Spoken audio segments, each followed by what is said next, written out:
అక్కడ బాబు అంతలా ఏడుస్తుంటే చూస్తూ కూర్చున్నావేంటే? శిక్ష అయ్యా, నేను చేసిన తప్పుకి శిక్ష. ఏంటే వాగుతున్నావు? సత్య అని పేరు పెట్టాడయ్యా. నేను అబద్ధం చెప్పిన దగ్గర నుంచి నా దగ్గర పాలు కూడా తాగట్లేదు. ఎందుకంటే తల్లికి శిక్ష ఏంటంటదయ్యా. పాలు తాగకపోతే డబ్బా పాలు పట్టు. నేను ఇంత బతుకున్నా నీకు అర్థం కావట్లేదా? నేను ఈ అబద్ధం మొత్తం బతకలేను. ఆ టీవీ వాళ్ళతో నిజం చెప్తే తప్ప నాకు మనశ్శాంతి ఉండదు. నన్ను తీసుకెళ్తావా లేదా? చెప్పుకోటి. జయన్న, రేణుక ఉంది కదా, అదే ఆశ్రమం పిల్ల. బ్రహ్మానికి ద్రోహం చేశాను, నిజం చెప్పేస్తానని తెగ న్యూసెన్స్ చేస్తాంది. ఆ పాస్పోర్ట్లు అమౌంట్ పంపిస్తే దేశం దాటించేస్తాను. దేశం కదా, లోకం దాటించే. అన్నా, నేను చెప్పేది కోటి. ఆల్రెడీ టెన్షన్లో ఉన్నాను.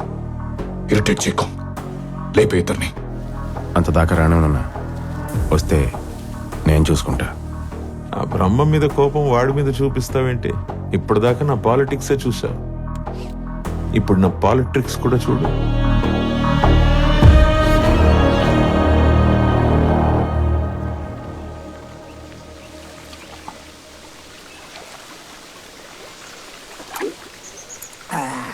కొంచెం షుగర్ వేయచ్చు కదా. ఆల్రెడీ ఉంది సార్. ఎక్కడ? మీ ఒంట్లో. ఏమై నాయుడు, ఊరందరికీ నీ కార్పొరేట్ హాస్పిటల్ వైద్యం, నీకు మాత్రం ఊరికి దూరంగా ప్రకృతి వైద్యం. న్యాయమేనా ఇది? ఎంత దూరమైన వచ్చావుగా, నువ్వు అడిగిన హెల్ప్ నేను చేయలేను. ఈ టైం కోసం నేను ఎన్నాళ్ళ నుంచి ఎదురు చూస్తున్నాను తెలుసా? వర్మ, పీకేఆర్ చనిపోయిన రోజు నా కొల్లుకి వచ్చాడు. నాయుడు, నెక్స్ట్ సీఎం నువ్వే అని చెప్పాడు. అదంటే జరుగుతుంది. చూడు, బ్రహ్మ జైల్లో, జై టెన్షన్లో, నువ్వు నా కళ్ళ దగ్గర. వదులుకుంటానా? జై ఓడిపోతే జేజేపీ పడిపోయి నీది పై చేయి అవుతుంది అనుకుంటున్నావేమో, కానీ అప్పుడు ఎంటర్ అవుతాడు ఆ బ్రహ్మ. ఆ బ్రహ్మ మామూలుడు కాదయ్యా నాయుడు. జేజేపీ జై చేతిలో ఉంటే ఆ పార్టీ పగ్గాలు ఎప్పుడైనా మన చేతిలోకి తీసుకోవచ్చు.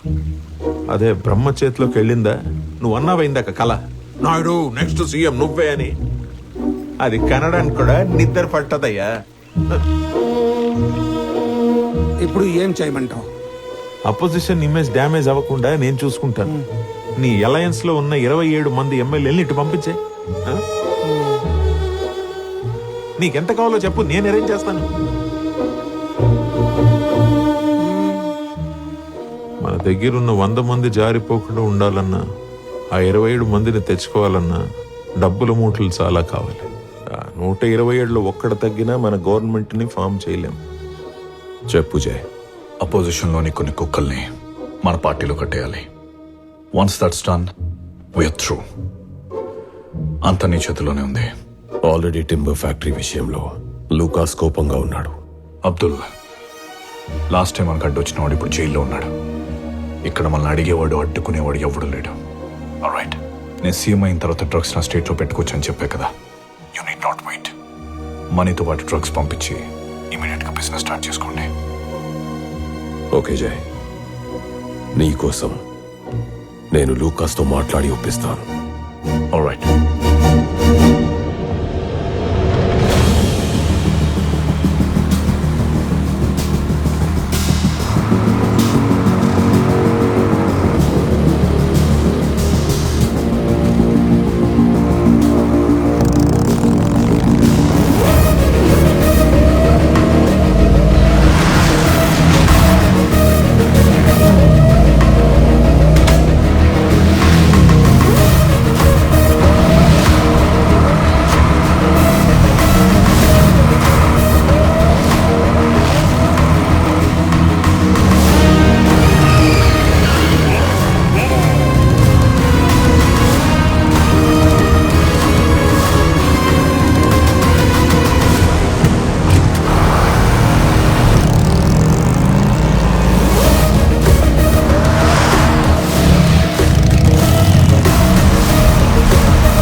మసూమ్ జాబ్ డన్ అన్నా గారు.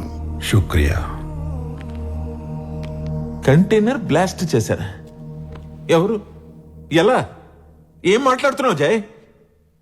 మనం చెప్పిన టైంకి డబ్బులు ఇవ్వకపోతే అపోజిషన్ మద్దతు దక్కదు మనకి. బ్లాస్ట్ అంట. ఇప్పటికే 2 సార్లు రిక్వెస్ట్ చేసి గవర్నర్ మీటింగ్ ని వాయిదా వేస్తూ వస్తున్నాను. ఏం చెప్పంటావు గవర్నర్కి? ఇలా అయితే నువ్వు సీఎం అవడం చాలా కష్టం జయ్. ఆ డబ్బు నాతే రాకుండా ఎవడు ఆపుతున్నాడో ఆలోచించు మానేసి.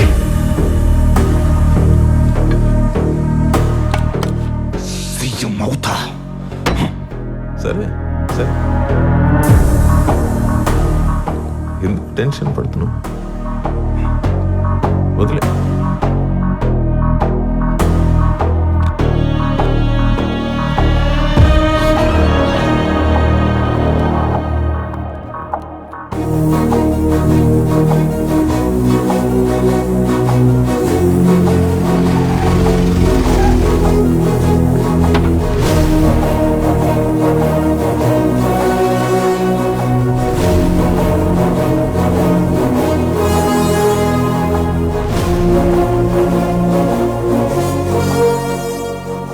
తప్పుల మీద తప్పులు జరుగుతున్నాయి బ్రహ్మ. అసలు నీకు ఇంత అన్యాయం జరిగినా అండగా ఉండాల్సిన పార్టీ నీకు ద్రోహం చేసింది. ఎంత దారుణం! ఈ తప్పులన్నీ జరగడానికి కారణం అజయ్. పీకేఆర్ గారి లోటు కనిపించకుండా పార్టీని ముందుకు తీసుకెళ్దామని వాడితో చేరాను. అసలు జరిగిన దానికి నేను క్షమాపణ ఎలా అడగాలా నేను ఆలోచిస్తుంటే నిన్ను చంపడానికి వాడు మనుషుల్ని పంపిస్తాడా? చచ్చ, ఎంత దారుణం, ఎంత దిగజారుడుతాను. నేను తప్పు చేశాను బ్రహ్మ, నువ్వు నన్ను క్షమించాలి, తప్పదు. ఇందుకోసమే వచ్చావా?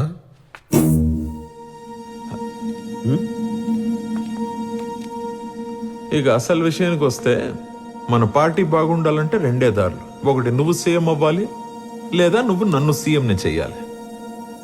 ఇందుకోసమే వచ్చావా? కాదు బ్రహ్మ.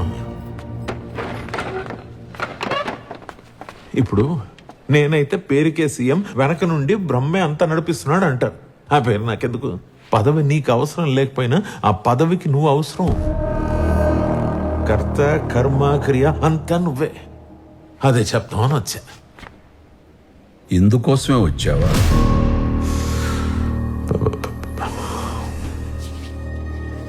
సరే బ్రహ్మ, ఒప్పుకుంటున్నాను. ఇదంతా చేస్తున్నది, ఇక్కడికి వచ్చింది నా స్వార్థం కోసమే. నా స్వార్థం కోసమే వచ్చాను, సరేనా? మన పీకేఆర్ గారితో ఉండి ఉండి గెలుపుకి అలవాటు పడి పదవే ఒక వ్యసనంగా మారిపోయింది నాకు. దాంట్లో తప్పే ఉంది. ఇప్పుడు చెరువులోని చేపలు ఆకలి కోసం నాచుని తింటాయంట. ఏదైతే ఆ మురికి క్లీన్ అవుతోందిగా, ఆ చేప నేననుకో నా ఆకలి కోసం తిన్నా మన జనజాగృతి పార్టీ ప్రక్షాళన అవుతోంది కదా. ఆ? అసలు ఆ కళ్ళు చూసి నిజం చెప్పకుండా ఉండలేకపోతున్నాను బ్రహ్మ. నువ్వు సీఎం అవుతానని నువ్వు అను. 100 మంది ఎమ్మెల్యేలని ఎలా ఆడించాలో నేను చెప్తాను నీకు. నువ్వు జస్ట్ ఒక ఊ అను బ్రహ్మ. ఊ.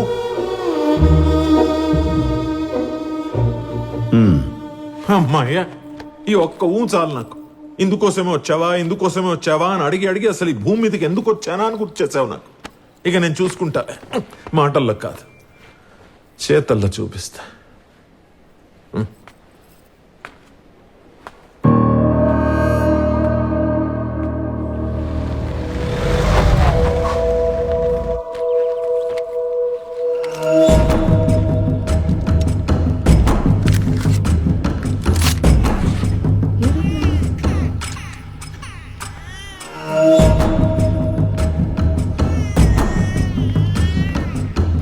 ఎవరండి మీరు? కోటి లేడా? ఎవరు? నువ్వు వచ్చావేంట్రా? నేనే వస్తాను కదా. నన్నే సెటిల్ చేసి రమ్మన్నారు. ఎవరండి ఆయన? చెప్తాను, ముందు నువ్వు వెళ్ళి కాఫీ తీసుకురా.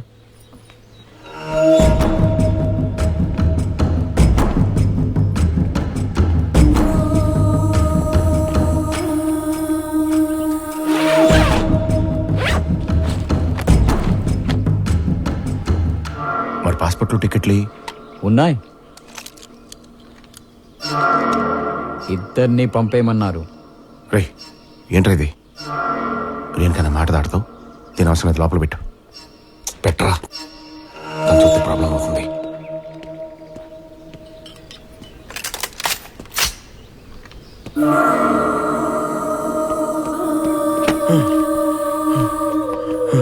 రే పసిబిడ్రా. ఎహె. నేను దీనిలాగే ఒక ఆయుధం చెప్పిన పని చేసే వెళ్తా అడ్రాకో. రే ఈ నా కన్న కొడుకురా. ఆహా, అయితే ఈ విషయం చెప్పాల్సిన వాళ్ళకి చెప్పు, వాళ్ళే డిసైడ్ చేస్తారు. అన్నా కోటి, జయన్న, రేణుక ఆశ్రమంలో అనాథ కాదన్నా, నా భార్య. వీడు నా సొంత కొడుకన్నా.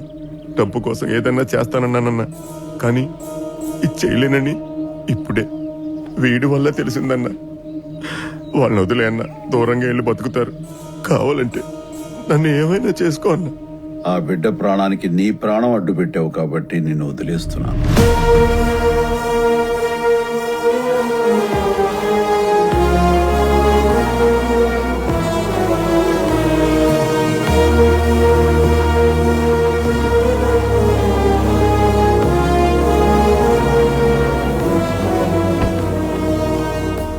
రమ్మన్నా,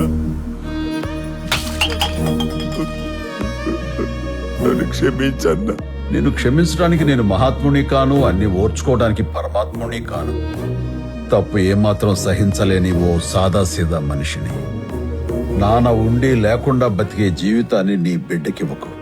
ఇక నుంచి అయినా రేణుకని నీ బిడ్డని ప్రాణానికి ప్రాణంగా చూసుకో, లేదంటే నీకు ప్రాణమే లేకుండా పోతుంది. జై రేంజ్కి డబ్బు కోసం పనిచేసే నీలాంటోడు ఒక్కడుంటే,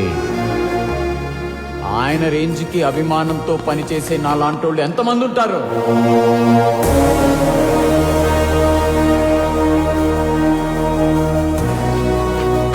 ఇదిగో నీ పాస్పోర్ట్స్, టికెట్స్.